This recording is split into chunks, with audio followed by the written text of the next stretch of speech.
इतने सारे लोगों से घिरे होने के बावजूद हम किसी से जुड़े होने, किसी के द्वारा अपनाए जाने, किसी के द्वारा प्यार किए जाने की भावना की कमी महसूस करते हैं। हम उस बेचैनी और अकेलेपन से कैसे निपटें? एक स्तर पर सवाल इस बारे में है कि मैं आजाद कैसे हो सकती हूँ। दूसरे स्तर पर आप पूछ रही हैं, मैं किसी चीज या व्यक्ति से खुद को कैसे बांध सकती हूँ। आपको तय करना चाहिए कि आपके जीवन में अधिक महत्व किसका है, आजादी का या बंधन का। प्लीज, मैं सुनना चाहूंगा।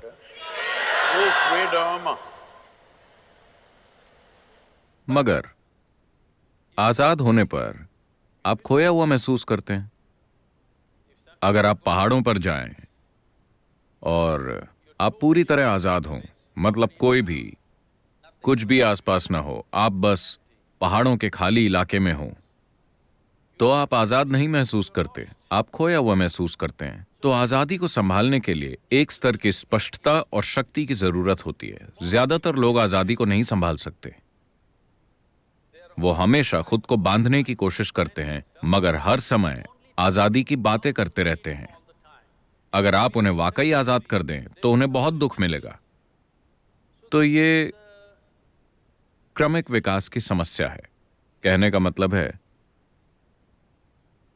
इस तरह से इंसान फिलहाल पिंजरे के पंछी की तरह है। अगर आप किसी चिड़िया को लंबे समय तक एक पिंजरे में रखें और फिर एक दिन पिंजरे का दरवाजा खोल दें, तब भी वो चिड़िया नहीं उड़ेगी।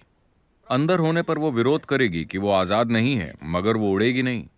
इंसान की स्थिति ऐसी ही है।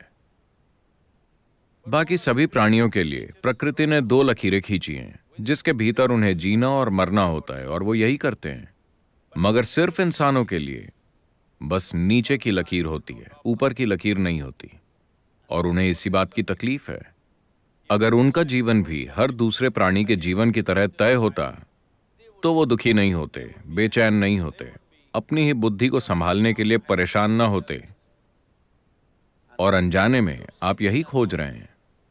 आप उसे संबंधों के रूप में खोज सकते हैं, पेशे के रूप में खोज सकते हैं, राष्ट्रीयता के रूप में खोज सकते हैं, या खोज सकते हैं जात, समुदाय, भगवान, स्वर्ग या नर्क के रूप में। आप बस एक नकली लकीर खींचने की कोशिश कर रहे हैं जिसका अस्तित्व ही नहीं है। क्योंकि आजादी के लिए साहस की जरूरत होती है, एक तरह के पागलपन की जरूरत होती है। अगर आप बहुत समझदार हैं तो आप आजाद नहीं हो सकते, क्योंकि आप तर्क की दो लकीरों के बीच चलेंगे। आजाद होने के लिए बहुत ताकत चाहिए। कि आप सबसे पहले, अगर आप आजाद होना चाहते हैं तो जिस चीज की जरूरत है, क्या आप जानते हैं कि हर इंसानी अनुभव का एक रासायनिक आधार होता है? हेलो? जिसे आप खुशी कहते हैं, वो एक तरह की केमिस्ट्री है, दुख दूसरी तरह की केमिस्ट्री है, तनाव एक तरह की केमिस्ट्री है, बेचैनी अलग तरह की केमिस्ट्री है, पीड़ा एक तरह की केमिस्ट्री है, परमानंद एक अलग तरह की केमिस्ट्री है, एक्सटेसी तो आप जानते हैं कि एक तरह की केमिस्ट्री है, मैंने सुना। तो आपके जीवन के अनुभव का एक रासायनिक आधार है। ये इसे देखने का सबसे सतही तरीका है। इसके दूसरे आयाम भी हैं, मगर आपको समझाने के लिए, या दूसरे शब्दों में, जिसे आप अभी मैं कहते हैं, वो एक रासायनिक सूप है। सवाल बस ये है कि आप एक बढ़िया सूप है या घटिया सूप, है कि नहीं? अभी अगर आपके अंदर आनंद की केमिस्ट्री है, अगर आप आंखें बंद कर लें तो बढ़िया, आंखें खोल लें तो बढ़िया, अगर कोई यहां है तो बढ़िया, कोई नहीं है तो बहुत बढ़िया, हाँ या ना? लेकिन अगर आपकी केमिस्ट्री खराब है, अगर आप उन्हें देखें और वो आपको देखकर मुस्कुराते हैं तो ये ठीक है, लेकिन बढ़िया नहीं। अगर वो आपको इस तरह देखें तो अचानक समस्या हो जाती है। अगर ये लोग बिल्कुल आपकी मर्जी से चलते हैं तो आपकी केमिस्ट्री ठीक ठाक संतुलित होती है। अगर वो कुछ ऐसा करते हैं जो आपको पसंद नहीं, तो कुछ और हो जाता है। तो दरअसल आपने इस मैकेनिज्म को ध्यान से नहीं देखा है कि इसका आधार क्या है, ये कैसे काम करता है, मैं इसे सबसे ऊंचे स्तर पर कैसे चला सकता हूं। अभी मान लीजिए आप बिल्कुल आनंद में हैं, मेरी तरह, तो क्या आपको परवाह होगी कि यहां कौन है कौन नहीं है?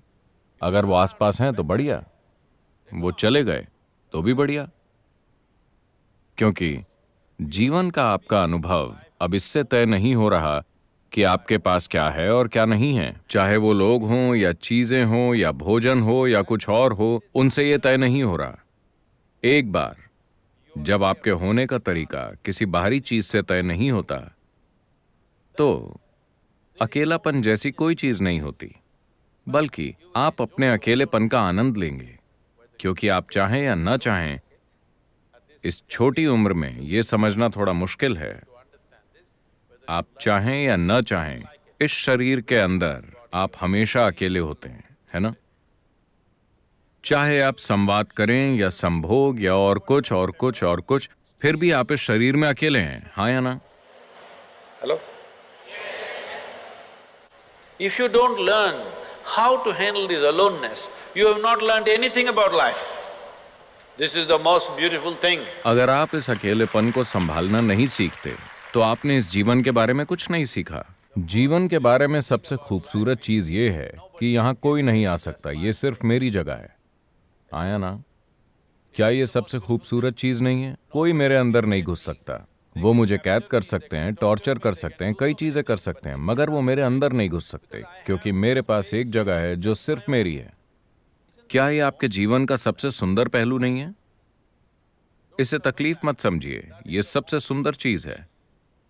मगर आप थोड़ा रोमांटिक होकर तरसने का आनंद लेना चाहते हैं। वो कौन से गाने हैं? लोकप्रिय गाने? कौन से? किसी के लिए तरसना, मैं तुम्हारे बिना जी नहीं सकती। आजकल ज्यादातर गाने ऐसे ही हैं। एक गाना गाइए, पुराने वाले मैं वाले। बहुत बुरा गाती हूँ, मैं बहुत बुरा गाती हूँ। मुझे शब्द बताइए, मैं गाऊंगा। I think Say it on the microphone. हम तेरे बिना रह नहीं सकते, तेरे बिना क्या वजूद मेरा। आप मुझसे कह रहे हैं? Okay, I got it. Shri Ram singer है। श्री राम वो वाला गाना गाइए तो। हम तेरे बिन अब रह नहीं सकते, तेरे बिना क्या वजूद मेरा। सभी लड़कों को इस तरह के गाने सीखना चाहिए, वरना आप लड़कियां नहीं पटा पाएंगे। Girls, मगर लड़कियों को समझना चाहिए कि उस लड़के की एक जरूरत है, इसलिए वो ऐसा कर रहा है। ये वास्तव में सच नहीं है, मगर फिलहाल खेल का मजा लेते हैं, क्योंकि हम जो करते हैं वो सिर्फ एक खेल है। जीवन खेल है, क्योंकि वो खत्म हो जाता है। but the important thing is how are you within yourself? मगर महत्वपूर्ण चीज ये है कि आप अपने भीतर कैसे हैं। अगर आप इस तरह से यहाँ हैं कि आप सिर्फ अपनी जरूरतों के अनुसार चलते हैं, तो आप बहुत ही तुच्छ जीवन जिएंगे। लेकिन अगर आप बिना किसी जरूरत के यहाँ बैठ सकते हैं, मगर जो जरूरी है वो करेंगे, तो आप एक शानदार जीवन जिएंगे। ये मेरी इच्छा और आशीर्वाद है कि आप सब एक शानदार जीवन जिएं, अपने लिए इसे सच बनाएं।